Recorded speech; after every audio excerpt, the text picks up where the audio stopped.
Buenas tardes, el tema de hoy que vamos a avanzar es la mujer en edad fértil, mujer durante el embarazo, parto y puerperio y la atención integral a la mujer.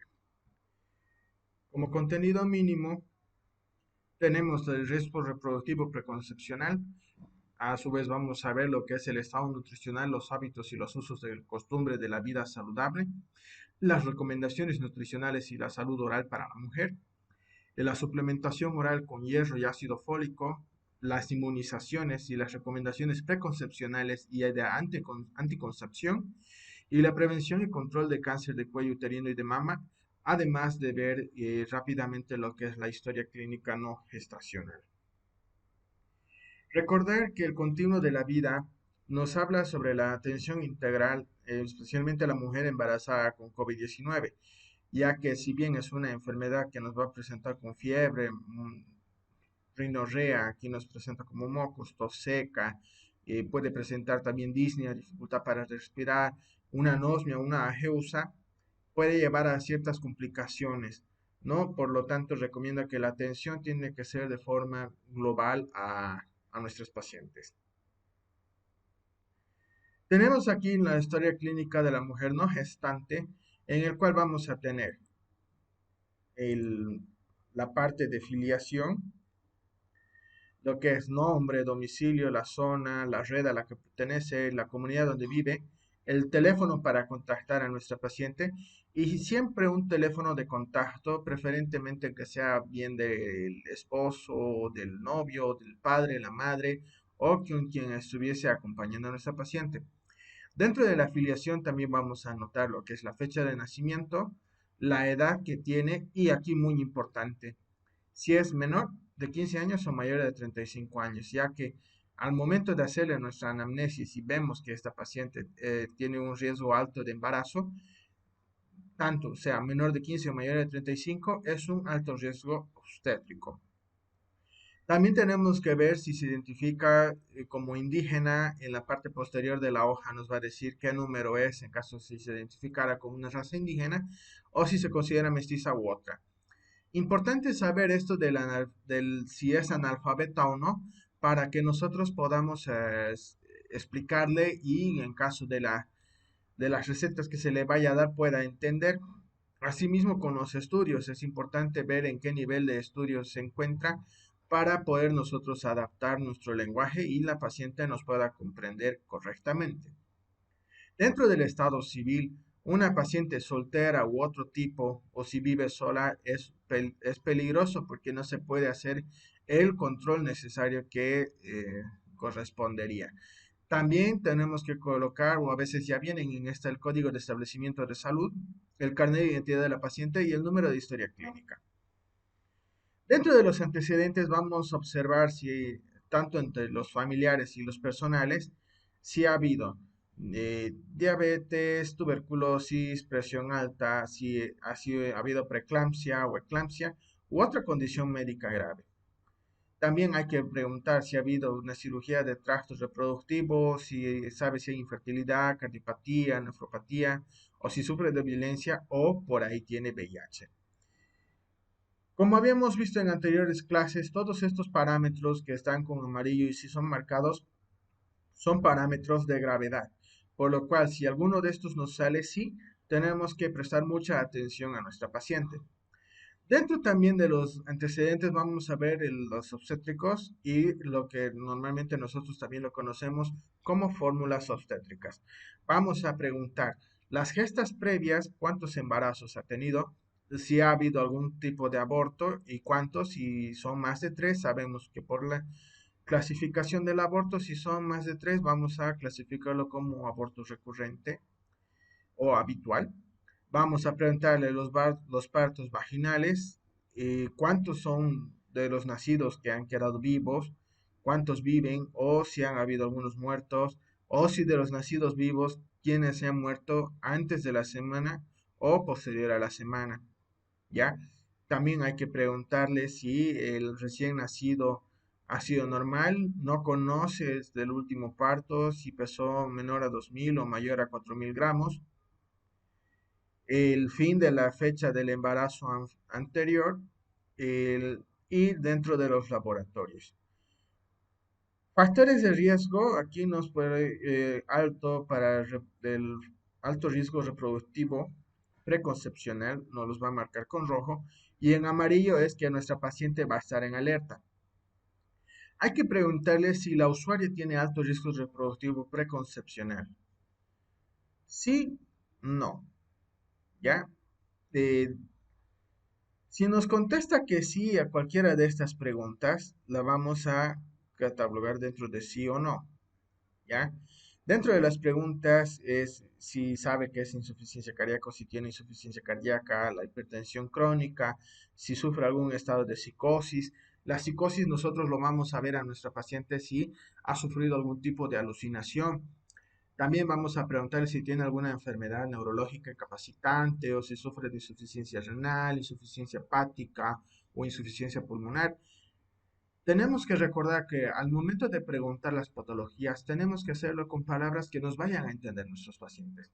¿Tiene usted problemas del corazón? ¿Tiene usted quizás palpitaciones o siente que se le sube la presión? ¿Tiene alguna usted dificultad para trabajar o alguna enfermedad que usted no le permita trabajar correctamente? ¿Tiene alguna enfermedad con sus riñones, sus pulmones o su hígado? ¿O alguna vez le han dicho que tiene el azúcar muy alto? eh, Se examina sus pechos, usted nota algo raro, no nota raro, todos sus hijos han nacido normales. Cuando le decimos normales, estamos tratando de averiguar si hay algún tipo de antecedente de malformación congénita, preferentemente si es que ya la usuaria ha tenido hijos previamente o si hay ese antecedente dentro de la familia, ya que esto de aquí, si es menor a 15 o mayor a 35 años, también nos puede ayudar a ser como un factor predictor para el desarrollo de distintas malformaciones congénitas.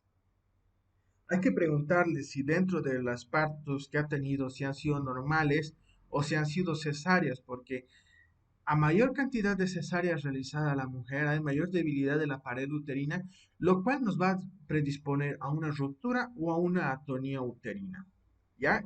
Por lo cual, si nos contesta que sí, vamos a clasificarlo dentro del alto riesgo reproductivo preconcepcional. También es un alto riesgo reproductivo preconcepcional cuando nuestra paciente refiere a haber tenido 5 embarazos o más, estos se hayan completado o no.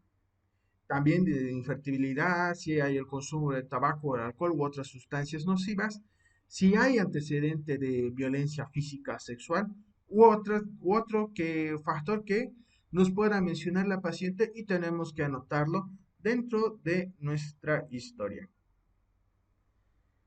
Vamos a preguntarle si ha habido algún tipo de lesión buscando las infecciones de transmisión sexual. Vamos a preguntar si ha habido úlceras genitales, si ha habido algún flujo vaginal o uretral, si ha tenido dolor bajo vientre o algunas ronchitas que pueda haber salido a la región del inguinal que nos van a manifestar y eso nosotros lo vamos a manifestar como bubón inguinal. La fecha en la que ha sido diagnosticada y el tratamiento si es que lo ha hecho o no. ¿Ya? Tenemos aquí también la que es la tricomoniasis, la vaginosis bacteriana, candidiasis, clamidia, gonorrea, sífilis, chancroide, condilomatosis y el herpes genital, el VIH y otras enfermedades también que pueden ser diagnosticadas y no se encuentran dentro de nuestra clasificación, como lo hemos visto en nuestra anterior clase. Para herpes genital, si ha hecho o no el tratamiento, es un alto riesgo preconcepcional porque no nos olvidemos que el herpes, al ser una enfermedad autolimitada, al haber un bajón en nuestro sistema de defensa, va a volver a manifestarse. Por lo tanto, nuestra paciente de ser portadora pasa a ser de contagio, una paciente de riesgo. Si no hubiese hecho el tratamiento de las otras enfermedades de transmisión sexual, también es un peligro y es un alto riesgo, porque puede contagiar a su pareja o si tiene múltiples parejas ocasionales, puede contagiarlo y estas personas contagiar a otros. Dentro de nuestro laboratorio que se va a evaluar, le vamos a preguntar el último laboratorio que se hizo para ver hemoglobina, clasificando si tiene anemia o no.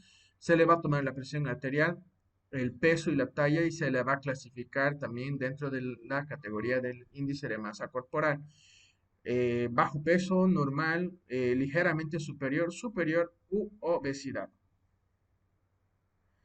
Tenemos también aquí dentro de la historia clínica no gestacional la detección y el control del cáncer del cuello uterino. ¿Ya? Si se ha hecho el tal, cuando se ha hecho la última colposcopía de su papá Nicolau, la fecha, el año, el, el mes y el año, ¿no? Lo que se tiene que colocar. Si ha salido cuello normal, si ha salido cuello normal y si se ha hecho tratamiento o no. Si hay sospecha de cáncer, ya tenemos que clasificarla automáticamente en alto riesgo preconcepcional.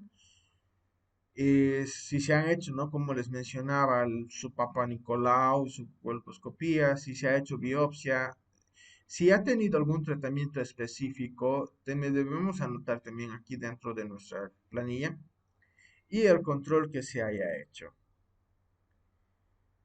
Ahora, dentro de los efectos secundarios o cambio o abandono de un método anticonceptivo, ya entrando dentro de lo que son las MAC, hay que preguntar por qué lo hizo, si ha sido por alguna hipersensibilidad, infección, una enfermedad inflamatoria pélvica, hemorragia genital irregular o menstruación prolongada o abundante, o si se le ha colocado un dispositivo intrauterino, si ha habido una expulsión del mismo, o porque se ha embarazado, le generaba dolor de cabeza, aumento de peso, náuseas, cambios en la piel, o si ha habido el riesgo de un embolismo pulmonar o un tromboembolismo pulmonar, si ha habido flujo genital, si ha tenido cambios de humor o si tiene deseos de embarazarse.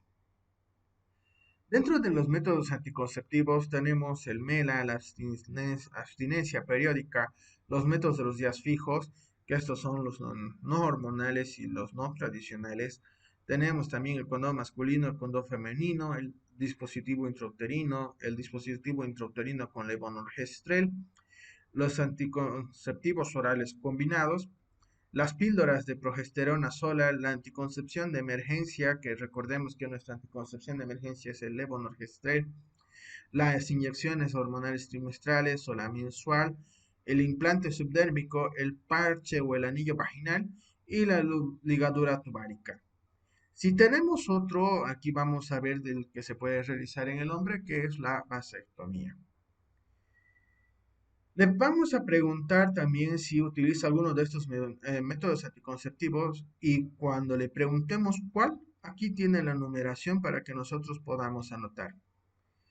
Dentro de la inmunización que también se le va a preguntar a nuestra paciente, tenemos que preguntar si se vacunó contra el virus del papiloma humano, la influenza, la rubiola, hepatitis B, hepatitis A, ahora que también está el COVID dentro del programa amplio de inmunización, y la difteria del adulto. En la difteria y la del tétanos, vamos a ver si tiene el esquema completo o hasta qué dosis de nuestro esquema ha llegado.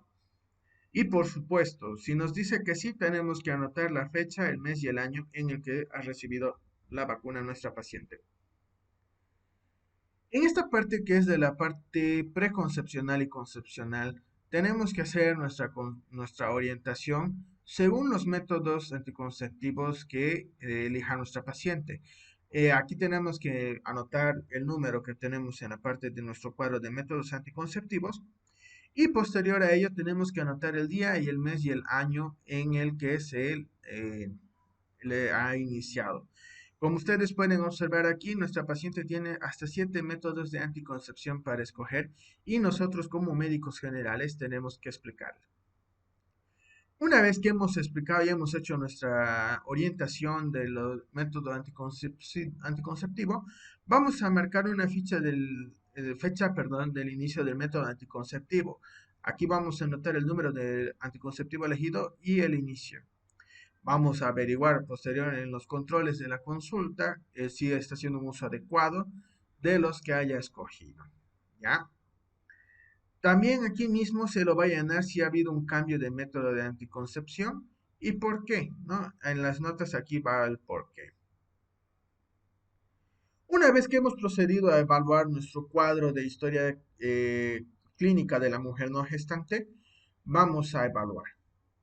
Si es menor de 15 años, tiene un bajo peso o es obesa, si tiene anemia severa o palidez palmar intensa, si tiene alguna enfermedad de transmisión sexual o VIH sin el tratamiento o presenta una enfermedad crónica sin control, es una consumidora de cigarrillos, alcohol u otras sustancias nocivas, si hay antecedentes de violencia familiar por parte de la pareja o la familia, antecedentes de malformaciones congénitas mayores como defectos del tubo neural, anencefalo, mielo, meningocele, o si nuestro papá Nicolau sale positivo o tiene alguna patología de mama, o en la serología que se va a preguntar, se va a evaluar también si sale Zika positivo, vamos a recomendar que el embarazo se tiene que postergar.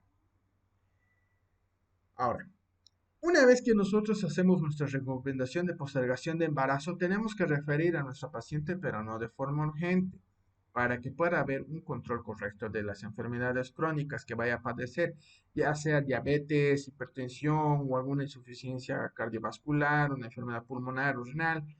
Dependiendo de esa, preferentemente se la va a referir a un hospital de tercer nivel. Se le va a hacer la orientación nutricional, la recomendación de salud oral, hábitos y usos y costumbres saludables. Si nuestra paciente tiene anemia, le vamos a administrar hierro con ácido fólico. Recordemos que la dosis es de 400 microgramos por 3 meses, cada 3 meses. Ya 90 días cada 3 meses. Lo segundo, tenemos que desparasitar también a nuestra paciente con albendazol o mebendazol con una dosis única de 400 miligramos. Vamos a orientarles sobre el peligro que implica el consumo de tabaco, el alcohol y de sustancias nocivas y cómo éstas van a afectar al momento de que ella desee embarazarse. Si vemos que nuestra paciente es víctima de algún tipo de violencia, tenemos que llenar nuestro certificado y dar el aviso correspondiente a las autoridades pertinentes. Tenemos que hacer la prueba rápida para sífilis, para VIH, si estuviera disponible en nuestro centro de salud.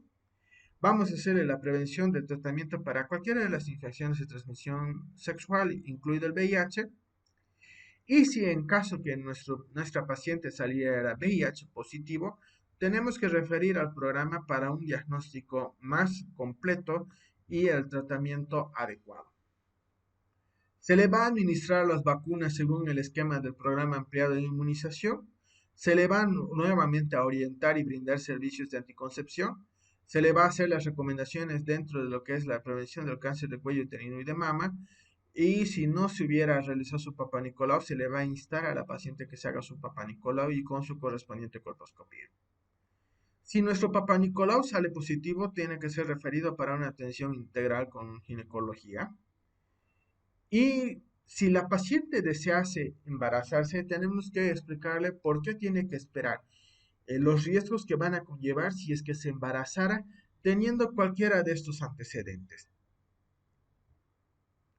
Ahora, decimos que si es menor de 20 años, pero también puede que sea mayor de 35, tiene leve sobrepeso o tiene sobrepeso, una anemia moderada, es una enfermedad, tiene una enfermedad crónica previa pero controlada, si hay antecedentes de muertes perinatales o anomalías congénitas menores, o si tiene múltiples parejas sexuales y no utiliza los métodos anticonceptivos y tiene alguna infección de transmisión sexual con tratamiento, vamos a decir que tiene las condiciones de embarazarse, pero que tiene sus factores de riesgo.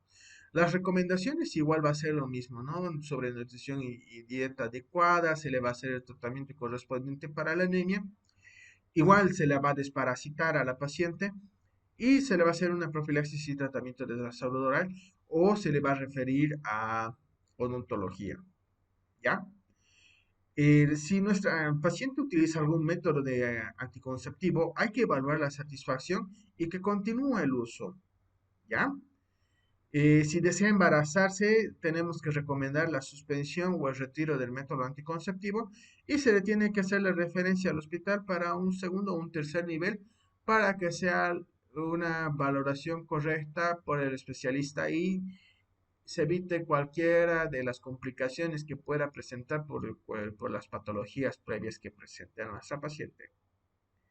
Sin embargo, si nuestra paciente no tiene ninguna de las señales anteriores, decimos que está dentro de una condición óptima de embarazarse, se le va a hacer toda la orientación previa en cuanto a nutrición, métodos anticonceptivos, el consumo de tabaco, el alcohol y las sustancias nocivas, el riesgos que implica, los hábitos saludables. Se le va a administrar el ácido hierro con ácido fólico, se le va a completar en caso sea necesario su vacunación y se le va a enseñar el examen clínico de mama para que pueda ella siempre estar atenta ante cualquier cambio que pueda presentar en su pecho. Recordemos que según la altura en la que se encuentre, vamos a tener nuestros valores por gramos por decilitro de nuestra hemoglobina y la vamos a clasificar dentro de moderada o severa.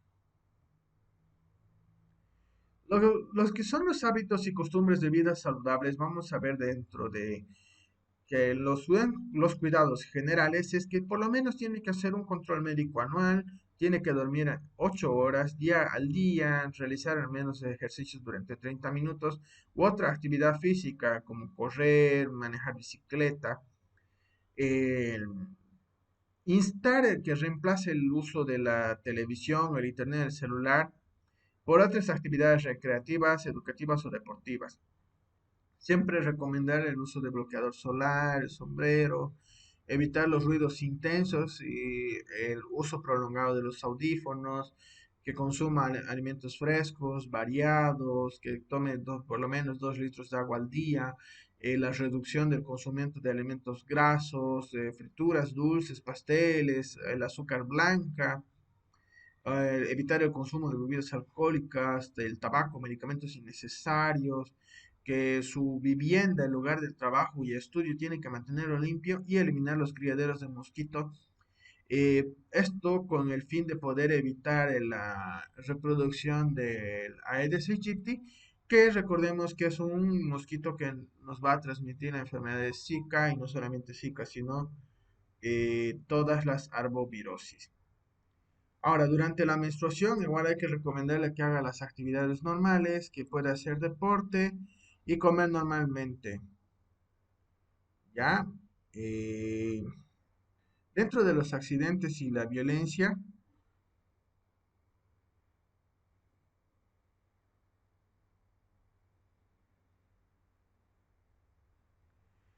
tenemos que evitar situaciones de riesgo de violencia física, psicológica y sexual que puedan estar dentro del consumo de alcohol o por pertenecer a pandillas o que vivan en zonas de riesgos. ¿Ya?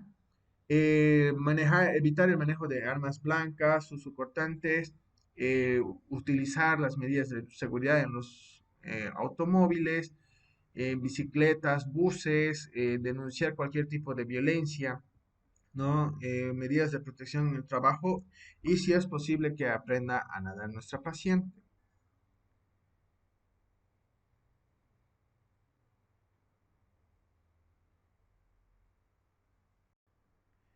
Dentro de las recomendaciones también de vida saludable tenemos que ver el aspecto de la salud mental, donde la paciente tiene que aprender a conocerse a sí misma con los valores, valorar sus fortalezas, respetar las personas a las que rodea, pero explorando los nuevos roles, que recurrir a un profesional de la salud de confianza cuando está muy triste o frustrada, no es algo anormal, sino que está velando por su salud mental. Perdón. En cuanto a las inquietudes religiosas o espirituales, también hay que tratar de satisfacer a nuestro paciente, tenemos que hacerle sentir segura, que nosotros no estamos para juzgar, sino para poder ayudarle. Tenemos que ayudarle a aprender a reconocer y manejar el estrés y que defina un proyecto de vida, que este proyecto de vida van a ser los objetivos, la profesión, las mesas, de acuerdo a la cultura que tenga nuestra paciente.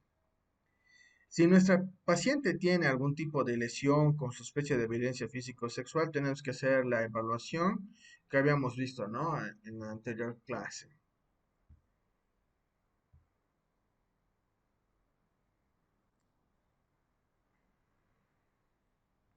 Ahora, Dentro de las recomendaciones alimentarias y nutricionales para las mujeres en edad fértil, tenemos que promover, al igual que en los adolescentes, el consumo de 5 comidas al día, con 3 comidas principales y 2 meriendas, haciendo hincapié en que no deben dejar de tomar el desayuno. Tienen que ser alimentos variados y frescos como cereales, frutas, verduras, legumbres, carne con poca o sin grasa, leche y sus derivados, alimentos que tengan hierro como las carnes rojas, las vísceras, hojas verdes o leguminosas. Tenemos que hacer hincapié en que tiene que comer lentamente y masticando bien los alimentos porque de nada nos sirve a nuestro paciente que pueda comer su almuerzo en 15 minutos, pero que no haya masticado bien y el bolo alimenticio sea incompleto y después para sentir alguna culpa y pueda estar generándose los vómitos, ¿no? La anorexia y la bulimia. El consumo de agua segura, que tiene que ser potable, no del río, no de la lluvia, que los alimentos tienen que ser cocinados con sal fluorada y yodada, que va a ayudar a evitar problemas en la tiroides o dentro de igual de la salud dental. Alimentos fortificados, ya sean harina, leche o aceites. Importante esto, el lavado de manos antes de comer, después de ir al baño y antes de preparar los alimentos, porque estos factores son los que van a predisponer harto a las parasitosis, sobre todo en las regiones alejadas de los principales centros poblados. ¿Ya? Vamos a evitar o desalentar el consumo de las comidas rápidas como las hamburguesas, las salchipapas, dulces, frituras, pasteles, consumo excesivo de sal, azúcar en cantidad excesiva o bebidas carbonatadas, el cigarrillo, el alcohol y otras sustancias nocivas. ¿Ya?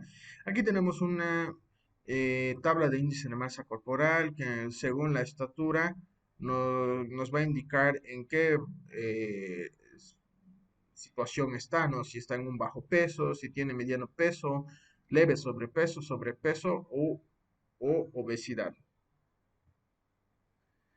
Dentro de las recomendaciones de la salud oral es que tenemos que aconsejar que tiene que ir al odontólogo 1 o 2 veces al año, pero que tiene que asistir al odontólogo de urgencia en caso de caries únicas o múltiples, mal aliento, inflamación o enrojecimiento de las encías, sangrado al cepillarse los dientes, pus alrededor de los dientes, o si hay movilidad o dolor de alguna pieza dentaria al masticar, o si ha sufrido algún tipo de traumatismo dental. Dentro de los alimentos para fortalecimiento de los dientes, perdón, está la leche, el huevo, el pescado, el queso, cereales y frutas, eh, tarwi, el amaranto, la quinoa, la avena y otros por aumentar. Reducir el consumo de las bebidas carbonatadas, ya que van a favorecer la formación de caries y el desarrollo de la enfermedad periodontal, y el consumo excesivo de carbohidratos y azúcares, ¿no? Que son los dulces. Tenemos que hacer entender a nuestra paciente que el consumo excesivo de café, té, gaseosas con colorantes y el cigarrillo van a teñir la dentina. No, hay que decirle, el consumo de estos productos van a teñir de amarillo sus dientes. El cigarrillo también que les va a predisponer a la inflamación de las encías y que explicarle, ¿no? El lavado de los dientes, pero esto preferentemente lo tiene que hacer el odontólogo y en caso de que no hubiera odontólogo, decirle, ¿no? Los dientes tienen que cepillarse por lo menos 3 veces al día, un cepillo de cerdas duras, movimiento de barrido de la forma anterior y posterior, tomando en cuenta la cara interna y la cara externa, el, usar una pasta dental con flúor en la cantidad apropiada, que es el equivalente al tamaño de una arveja, que no deben compartir los cepillos de dientes. También que deben hacer uso de hilo dental, que debe colocar entre los dientes siguiendo la curvatura de los mismos para poder desplazar los restos de alimento que se han quedado entre los dientes. Y el enjuague bucal de forma diaria para que evitar cualquier infección. Dentro de la suplementación con hierro y ácido fólico, tenemos que darle tabletas de 200 miligramos de sulfato ferroso más 2,8 miligramos de ácido fólico, una tableta semanal durante los 12 meses, preferentemente en adolescentes y las mujeres en edad fértil, que es el MEF, 52 semanas. ¿Ya? O nuestro tratamiento de mujeres en la fértil embarazadas, ¿no? Que el sulfato ferroso y ácido fólico, que son los 200 miligramos de sulfato ferroso más los 0,4 del ácido fólico y los 150 miligramos de vitamina C, una tableta diaria 3 veces al año, 3 meses al año, una cantidad total de 90, y esta una tableta semanal que está fuera del embarazo y son 12 cada 3 meses. Quiere decir 3 meses seguidos por 3 meses de descanso. Dentro del esquema de vacunación tenemos que tomar en cuenta que para la mujer en edad fértil tenemos que hacer el virus del papiloma humano que nos va a prevenir el cáncer cérvico-uterino, es de administración intramuscular, se va a aplicar a los 10 años, que principalmente que es la primera dosis de contacto y la segunda dosis a los 6 meses, y la cantidad es de 0,5 ml en 2 dosis. Para el ADT, que es la difteria y el tétanos del adulto, igual va a ser intramuscular y va a tener dos momentos de aplicación. Si es de 7 a 9 años, la primera dosis al contacto y la segunda dosis a los 2 meses. Y de los 10 a los 49 años, la primera dosis al contacto, la segunda dosis al mes y la tercera dosis a los 6 meses. Ambas dosis que tiene que recibir es de 0,5 ml cada una. La antiinfluencia estacional del adulto tenemos que también va a ser la intramuscular. La edad de aplicación van a ser nuestra población en riesgo, las embarazadas, el personal de salud, mayores de 60 años y los enfermos crónicos. Y es una dosis anual de 0,5 ml. Tenemos que tomar en cuenta que también eso va a entrar ahora el COVID-19, que nos va a prevenir lo que es el COVID, de igual aplicación intramuscular, una dosis de 0,5. Al contacto, a los 21 días, la segunda dosis, la tercera dosis, a los 6 meses terminado el contacto de la segunda dosis y la cuarta dosis al mes de haber recibido la tercera dosis de refuerzo. Dentro de las recomendaciones preconcepcionales y los antecedentes de malformaciones congénitas, tenemos que ver que eh, según las anomalías estructurales pueden ser mayores, ¿no? Como la anencefalia, la espina bífida, mielomeningocele, entre otras, y las menores que puedan ser criptorquidia, el lingual, el apéndice o fosita auricular. Si es que hubiera estos antecedentes, tenemos que referirla a un especialista con genética para que reciba consejería genética. Esto en Bolivia es muy raro y normalmente esto lo tienen que pagar porque no está dentro del sistema único de salud. ¿Ya? Am, en las mujeres embarazadas con una ecografía que nos muestre que está dentro de las 12 semanas de desarrollo y la determinación de la alfa-fetoproteína, que es un oncogen, van a constituir como pruebas de tramizaje para las malformaciones congénitas. ¿Ya?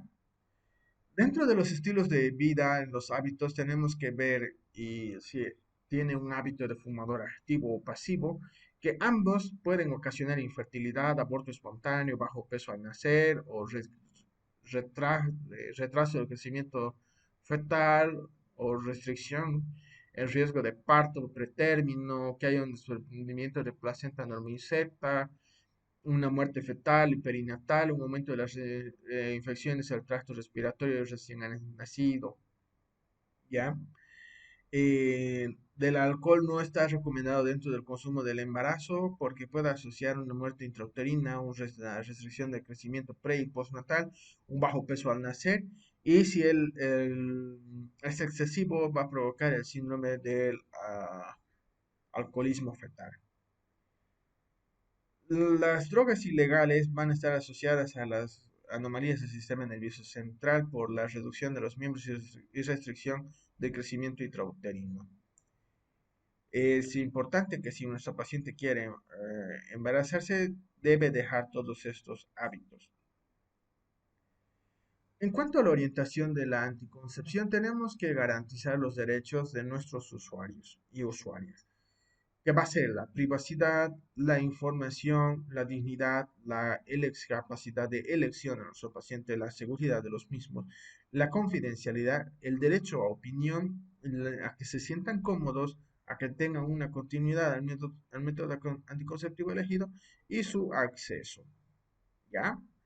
Como habíamos visto hace unos momentos en nuestra historia clínica no gestacional, aquí está la orientación que se le va a dar, el inicio, si es un uso adecuado o no, y si ha habido cambio o no del método anticonceptivo.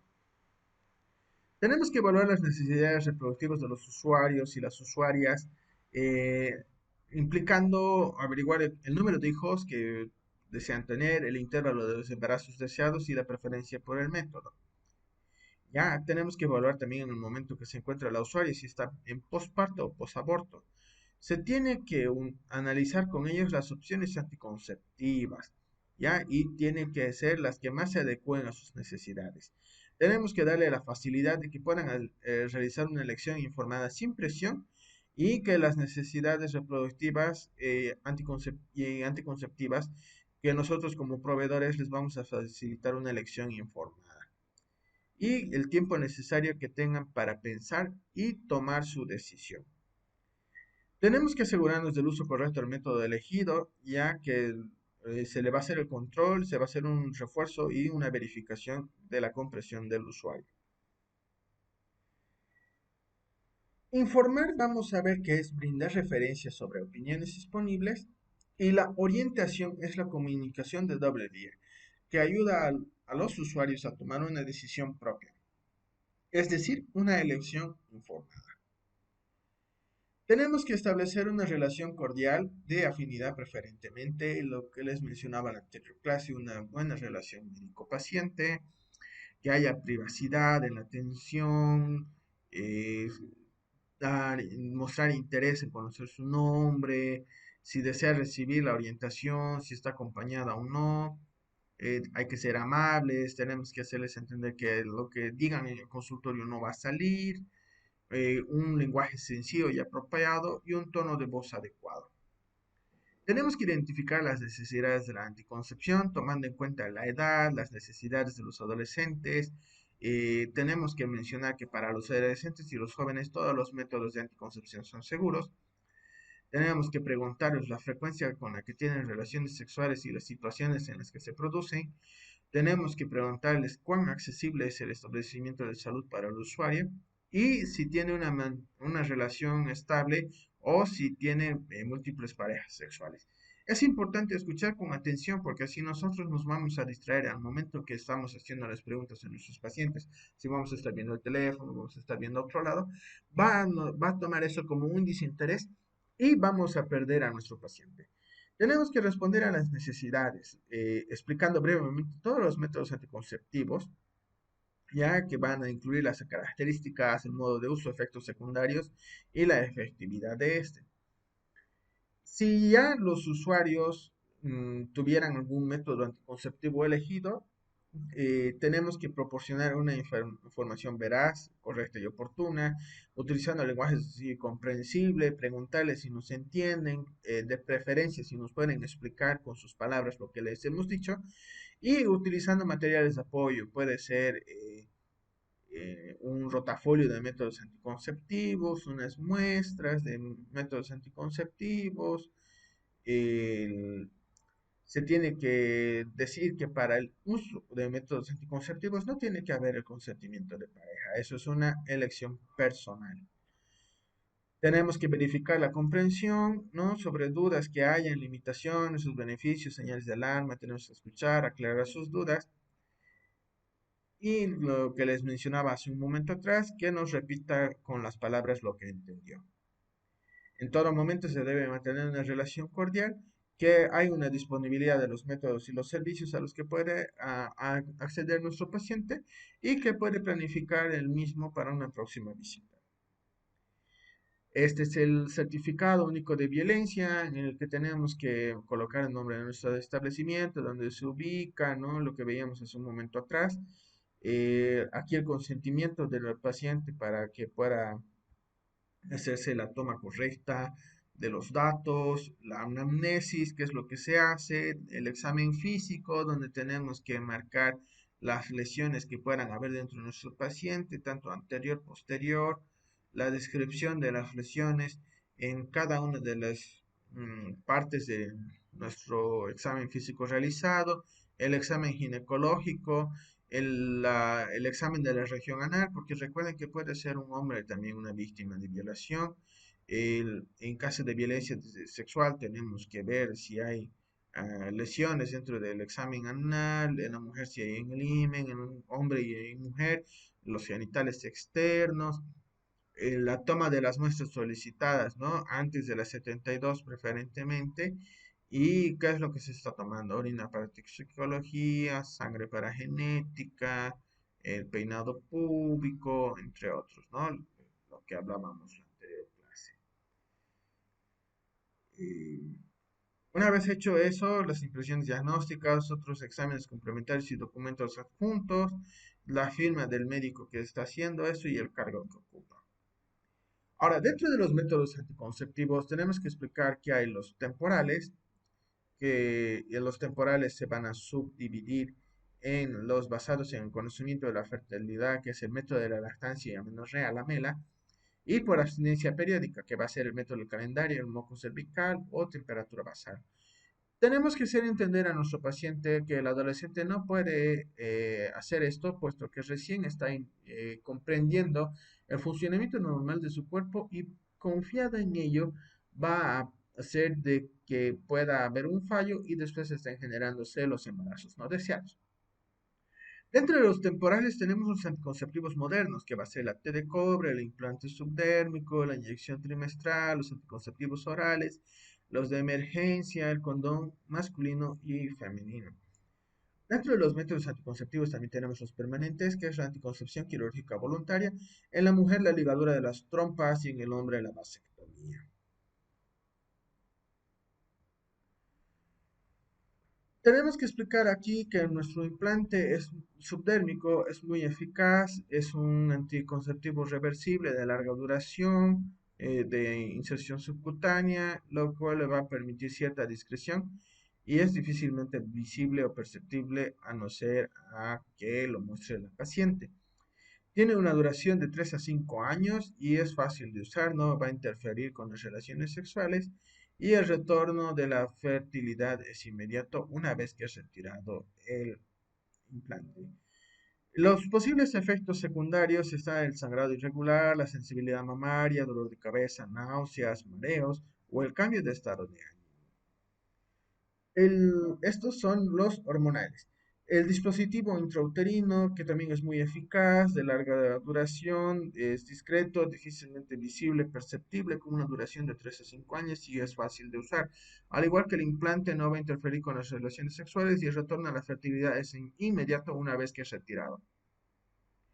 Mencionar que pasado un año las menstruaciones se pueden hacer más escasas y menos dolorosas o menos frecuentes, lo que disminuye incluso el riesgo de que puedan adquirir anemia. Las posibles efectos secundarios va a estar el sangrado irregular, primero a los 6 meses, va a haber sensibilidad mamaria, dolor de cabeza, náuseas, vómitos y cambios del estado de ánimo.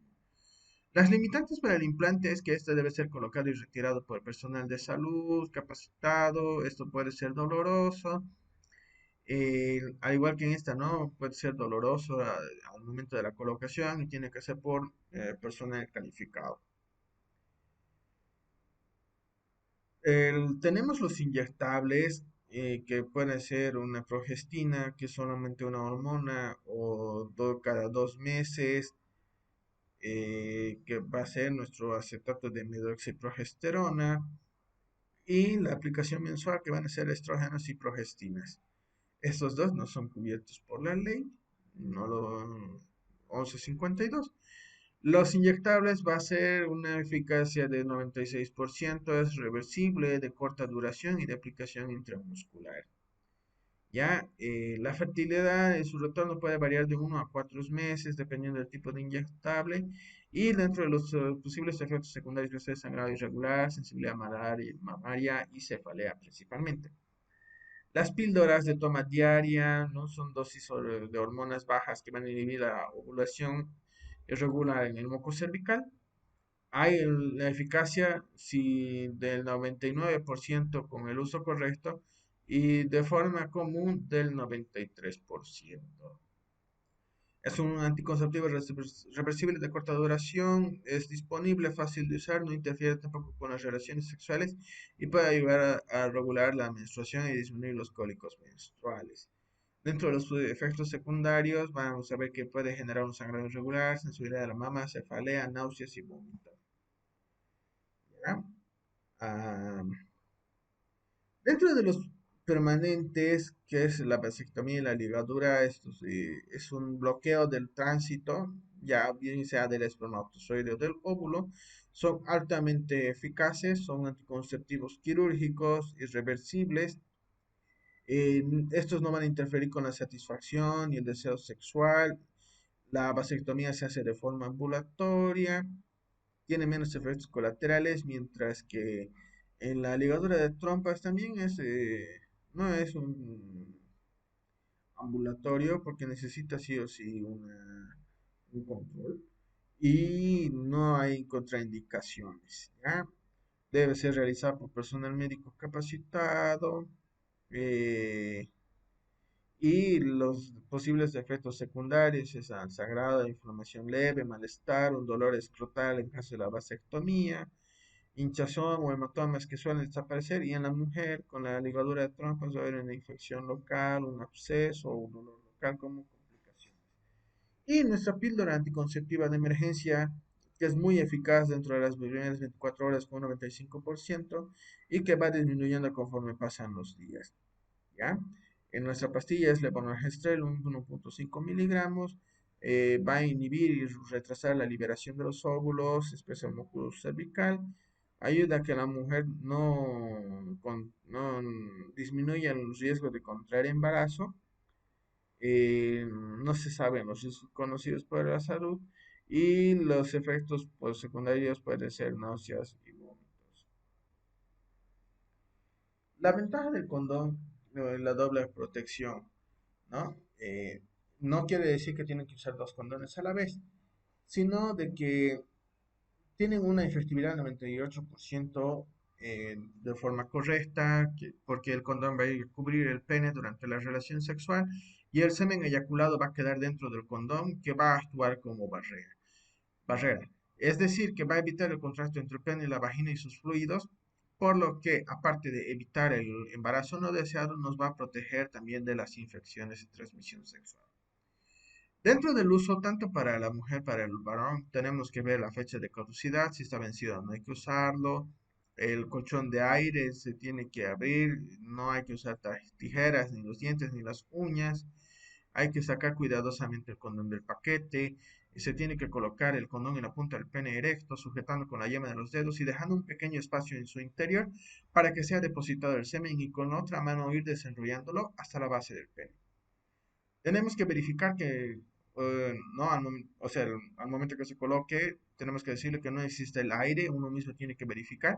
Y después de haber eyaculado, se tiene que sujetar el condón desde la base y presionando hacia el cuerpo del pene para que el semen no se derrame. Tiene que quitárselo cuidadosamente y tiene que tirarlo a la basura sin anudarlo, ¿ya? Y que si quiere tener nuevamente una nueva relación sexual o por cada contacto sexual, tiene que usar un nuevo condón, ¿ya? Se le tiene que recomendar que estos condones no deben ser guardados en los bolsillos ni la billetera, ya que pueden sufrir daños. Si el condón se rompe durante la relación sexual, se tiene que recomendar el uso de la píldora anticonceptiva de emergencia, ¿ya? Y en el condón femenino la forma de colocación es que se va a colocar sobre la vulva y el canal vaginal durante la relación sexual. El semen eyaculado va a quedar dentro del condón, va a evitar el contacto entre la vagina y el pene y sus fluidos. Tiene un 95% de efectividad con el uso correcto. Tiene dos anillos, un anillo pequeño y otro grande. El anillo pequeño tiene que sujetarlo con los dedos pulgar e índice y medio del dedo, como se observa en la imagen. Y tiene que buscar una posición cómoda, ya sea recostada o sentada con las rodillas separadas y paradas sobre un pie o parado con un pie sobre un lugar elevado, apretando el anillo pequeño y tiene que colocarlo en el interior de la vagina, empujándolo hacia adentro tanto como sea posible. De preferencia tiene que introducir un dedo en el interior del condón y empujar nuevamente el anillo pequeño dentro de la vagina. Este anillo, una vez que se extiende, debe quedar sujeto al cuerpo del pene de cuando esté dentro del condón y teniendo cuidado de que el pene entre dentro del condón. Después de que la pareja haya eyaculado, tiene que ser retirado cuidadosamente el condón. ¿Esto cómo lo va a hacer? Va a ser así, retorciendo el anillo externo y jalando el condón hacia afuera. No va a derramar el semen, esto igual tiene que tirarlo a la basura y usar preferentemente un nuevo condón con cada contacto sexual. Ya, dentro de las recomendaciones igual está que la apertura correcta, verificar la fecha de vencimiento y este tiene la ventaja que se puede colocar hasta 8 horas antes de una relación sexual. ¿Ya? El contacto del condón con la vagina durante el acto sexual va a disminuir las molestias por el roce o la falta de lubricación y va a proteger la mucosa vaginal. Dentro de la anticoncepción de emergencia tenemos nuestras píldoras combinadas de levonorgestrel y etinilestradiol que tiene una dosis baja de 30 picogramos de etinilestradiol y 0.5 miligramos de levonorgestrel. La primera dosis va a ser de 4 y la segunda dosis van a ser 4 y tiene una efectividad de 75%. Tenemos nuestro levonorgestrel de 1.5 miligramos en una dosis única y la efectividad que es del 95%. También tenemos el levonorgestrel de 0.75, dos tabletas juntas en única dosis y 95%. ¿Ya? Para su uso tenemos que excluir la posibilidad de que nuestra paciente esté embarazada mediante la fecha de última de menstruación, determinar la fecha y hora de la relación coital sin protección para asegurar que nuestra paciente está dentro de las primeras 72, o sea, 120 horas de una relación sexual sin protección, ¿ya? La efectividad del método es mayor en cuanto más pronto se lo utiliza. Se tiene que dar las instrucciones específicas sobre la forma de la toma, los efectos colaterales y el manejo. Y se tiene que planificar una visita de seguimiento para el control clínico y la orientación en los métodos anticonceptivos adecuados para evitar que la usuaria pueda contagiarse de una infección de transmisión sexual o VIH. Dentro de los efectos secundarios, tenemos que el 40% va a presentar náuseas, vómitos, dolor abdominal de tipo cólico, congestión mamaria, cefalea, vértigos y mareos. Si no tuviéramos el levonorgestrel, vamos a utilizar el método USP y no se aconseja el uso seguido porque el abuso de esta píldora anticonceptiva va a disminuir la efectividad y va a incrementar los efectos secundarios. Dentro del control del cuello uterino tenemos que entender que la infección por el virus del papiloma humano tiene un pico que va a iniciar desde los 15 años, que es un promedio de inicio de la actividad sexual de nuestros pacientes, y va a ir disminuyendo conforme su actividad sexual vaya disminuyendo. Las presiones precancerosas van a aparecer dentro de los 20 y los 30 años y con su pico máximo de presentación es entre los 30 y los 45 años y el cáncer va a tener a presentarse desde los 30 años teniendo un pico máximo de incidencia entre los 45 y los 60. La prevención, vamos a recordar que la prevención primaria va a estar entre las niñas de 9 y 3 años con la vacunación, las informaciones y la educación sobre sexualidad adaptada a la cultura y a la edad de los pacientes. La prevención secundaria va a ser en las mujeres mayores de 30 años con la detección y el tratamiento según corresponda. Y la prevención terciaria en todas las mujeres que necesitan. Y el tratamiento que puede ser una cirugía ablativa, una radioterapia y quimioterapia según el cáncer invasor y la estratificación que se encuentra. Los factores de riesgo para el cáncer de cuello uterino tenemos que es una infección persistente por el virus del papiloma humano, una coinfección con otras enfermedades de transmisión sexual como el herpes simple, clamidia o gonorrea.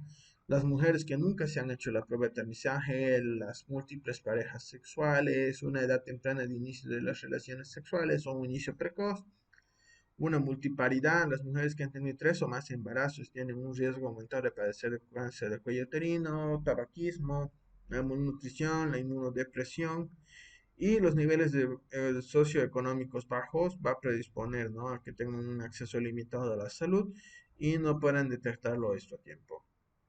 Dentro de la prevención primaria se va a hacer una información de los controles de los factores de riesgo, se debe disminuir la exposición al riesgo del virus del papiloma humano como incitando a que el inicio de sus relaciones sexuales deben ser postergadas o evitar múltiples compañeros sexuales, ¿ya? O que su pareja tenga múltiples parejas sexuales. La promoción de vidas de estilos saludables y promover la vacunación contra el virus del papiloma humano. La prevención secundaria va a estar, ¿no?, dentro de la detección temprana de las lesiones en el cuello uterino, el- las pruebas moleculares del virus del papiloma humano, el Papa Nicolau, suelen ser usados como métodos de tamizaje. Se le va a hacer el tratamiento correspondiente según sea detectado y se le tiene que hacer un seguimiento a nuestros pacientes una vez detectado o su derivación correspondiente al especialista para un mejor manejo y control de nuestra paciente. Tenemos que tomar en cuenta que para la detección del virus del papiloma humano es mediante la colposcopía. Lo que se va a hacer es en un paciente que va a estar en una posición ginecológica cubierta con una sabanilla, se va a introducir el espéculo limpio y seco en la vagina en forma paralela al eje anatómico y se tienen que hacer las maniobras respectivas para visualizar y centralizar el orificio cervical externo. Vamos a introducir el cepillo en el conducto endocervical y se lo va a rotar de 90 o 180 grados, aplicando una presión leve porque el cervix sangra con facilidad. Una vez tomada la muestra, se va a rotar el cepillo unas 10 veces dentro del tubo colector con el líquido conservador. Se va a retirar el cepillo y hay que desecharlo. Este es nuestro tubo. Hay que tapar el tubo, almacenarlo entre 15 a 30 grados y informar a la mujer cuándo debe volver por los resultados. Las muestras tienen que ser enviadas dentro de los 2 o 5 días de tomada la muestra para poder hacer el análisis correspondiente. Nuestro Papá Nicolau nos va a ayudar a identificar en qué situación está nuestra paciente. Eh, Tenemos que recalcar que este procedimiento no se tiene que hacer durante la menstruación. La mujer debe abstenerse de tener relaciones sexuales dentro de las 24 a 48 horas. Evitar el uso de tampones, geles anticonceptivos o cremas vaginales o espumas o medicamentos u óvulos en las 48 horas anteriores a la prueba. El, Vamos a ver, ¿no?, la muestra para nuestro Papá Nicolau con nuestro espéculo. Lo que se va a hacer es raspado y el cepillado, ¿no? Uno es la espátula de aire y el otro es el cepillo endocervical. La inspección visual con ácido acético que está dentro del Papá Nicolau es que una vez hecha con nuestro espéculo le vamos a colocar el ácido acético. Al minuto de haber colocado nuestro ácido acético diluido al 5% y al entrar en contacto se lo va a determinar si el resultado es positivo o negativo. Si es positivo, vamos a ver que es normal y negativo que es normal. Tiene una sensibilidad del 85%. Esta es una prueba sencilla, segura, accesible y disponible. ¿Ya? Si el resultado es positivo, como podemos observar aquí en estas imágenes, esto es antes, durante y después, ¿no? Del después con una lesión sospechosa de cáncer y esto es una lesión sugerente. Eh, Hay que observar las partes blancas, sobresalientes y engrosadas, si son con bordes definidos. Si son bordes bien definidos, vamos a tener una sospecha de cáncer.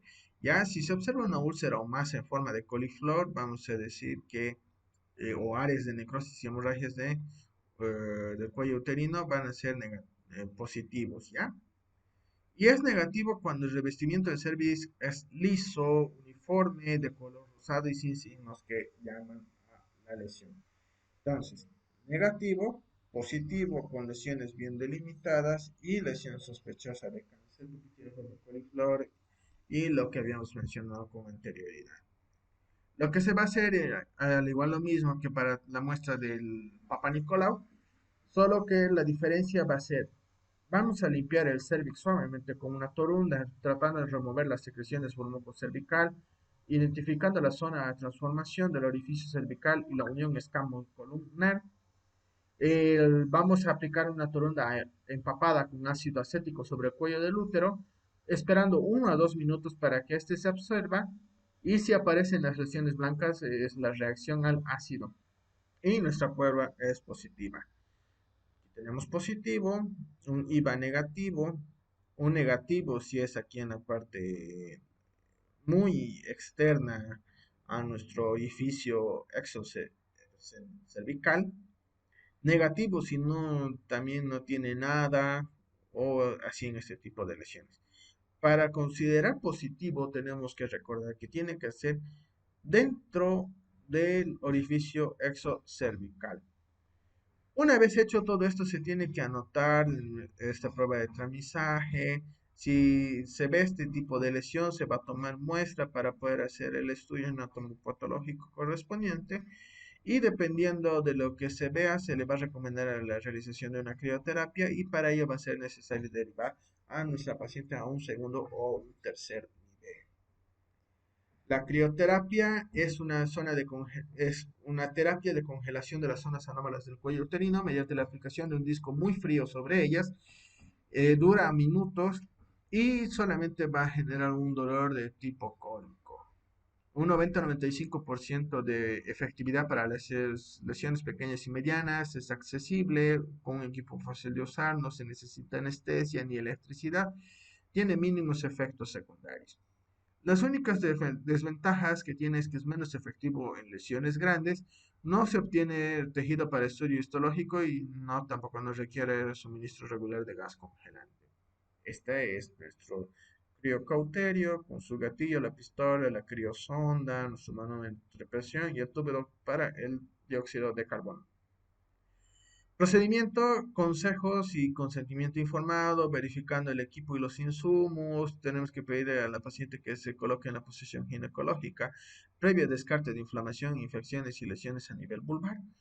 Lavado de manos, el calzado de guantes y la colocación del espéculo, la visualización adecuada del cuello uterino, hay que limpiar las secreciones, aplicando la criopunta sobre el cuello uterino cubriendo la zona acetoblanca. El primer congelamiento se hace en 3 minutos, el descongelamiento 5, el segundo congelamiento nuevamente 3 minutos, hay que esperar a que se descongele y retirar la pistola. Se procede a inspeccionar el cervix y la vagina, se retira el espéculo y hay que quitarse los guantes y las indicaciones post-crioterapia. Esto preferentemente lo va a hacer el ginecólogo. Dentro de la prevención y del control de cáncer de mama está la prevención primaria, que está la promoción de los hábitos de vida saludable, el cuidado de la salud, la promoción y la educación para la salud en alimentación y nutrición y el abordaje de los factores de riesgo, como asimismo también la promoción de la lactancia materna. La prevención secundaria va a estar va en autoexamen de mama que tiene que hacerse la paciente. Tenemos que realizar cómo hacer este autoexamen como estrategia de concientización y autoconocimiento. Se debe evidenciar que estos no reducen la mortalidad por cáncer de mama. Lo segundo que también es la exploración clínica de las mamas realizado por el personal de salud competente con el final de identificar la presencia de masas palpables en temprana edad. Se recomienda la realización de este examen a partir de los 40 años como examen clínico general de la mujer, por lo menos una vez al año, con un método estandarizado y por parte de los médicos debidamente entrenados, asegurando la referencia inmediata y oportuna a un sistema de diagnóstico adecuado en caso de haber detectado lesiones sospechosas. Esta es una recomendación fuerte. Y también está dentro de la mamografía para una identificación en la fase preclínica, que es nuestro diagnóstico temprano para alcanzar mejores resultados en salud. Y la mamografía de alta calidad unida al tratamiento oportuno va a tener mejores resultados para nuestros pacientes con cáncer de mama. Dentro de la prevención terciaria está el brindar el tratamiento y reducir el progreso y las complicaciones de cáncer de mama a un aspecto de la terapéutica y la medicina de la rehabilitación. Ya es un estadiaje clínico, un diagnóstico histológico y un estudio extensivo del cáncer, con un estadiaje ganglionario y un tratamiento quirúrgico conservador, ya sea una mastectomía radical o total, con una quimio o radioterapia complementaria. Los cuidados paliativos van a permitir mejorar la vida de nuestros pacientes y sus familias, además de tener un impacto positivo. El autoexamen de mama tenemos que informar a nuestros pacientes que debe realizarse dentro de los 7 a 10 días del ciclo menstrual. Y las mujeres posmenopáusicas o jóvenes sometidas a histerectomías o embarazadas deben elegir un día fijo del mes para el autoexamen todos los meses. El primer paso es que tienen que observarse en el espejo. Tiene que observar sus mamas para ver si hay cambio de tamaño, la forma, contorno, hundimientos, enrojecimientos o retracción de los pezones, enrojecimiento de las mamas. Si se hace presión hacia abajo de las caderas, los muslos de la pared torácica se contraen, esto hace que sobresalga cualquier cambio en las mamas. ¿Ya? Hay que ver la simetría del volumen, la desviación de la dirección del pezón, si hay retracción, edema, ulceraciones o escoriaciones, aumento de la viscosidad o vascularidad, perdón, el enrojecimiento cutáneo y la salida espontánea o provocada de secreciones. Vamos a decir que nuestro paciente se acueste y coloque el brazo derecho detrás de la cabeza mientras se realiza el examen acostada. Siempre acostada, no de pie. Tiene que utilizar la yema de los tres dedos, el del medio de la mano izquierda, para palpar cualquier masa, bulto o protuberancia del seno derecho. Y lo mismo en el brazo izquierdo. Tiene que hacer con movimientos circulares continuos como una moneda de 10 centavos para palpar tejidos del seno, tres niveles de presión para palpar todo el seno, la palpación leve es para palpar el tejido que está más cercano a la piel, la presión moderada que es un poco más profunda y la presión firme que es para palpar el tejido más cercano al tórax y la costilla. Hay que emplear cada nivel de presión para palpar todo el seno antes de pasar a la próxima área. Los dedos tienen que ser movidos de arriba hacia abajo, comenzando en una línea vertical. Hay que palpar desde la axila hasta la línea media external, asegurando que la examinación de toda el área de la mama va yendo hacia abajo y no solamente sintiendo las costillas, sino hasta llegar al cuello de la clavícula. Y el paso 4 está el examinar las axilas sentada o parada con su brazo ligeramente levantado. Eh, Hay que, una vez revisada la axila, se va a proceder a apretar el pezón para saber si hay salida normal de líquido, y sea seroso, sanguinolento o blanquecino. Y el mismo proceso en la mama contralateral. En caso de lesiones o dolor, nodulaciones, se le debe referir al hospital a nuestra paciente. Sí o sí. ¿Ya?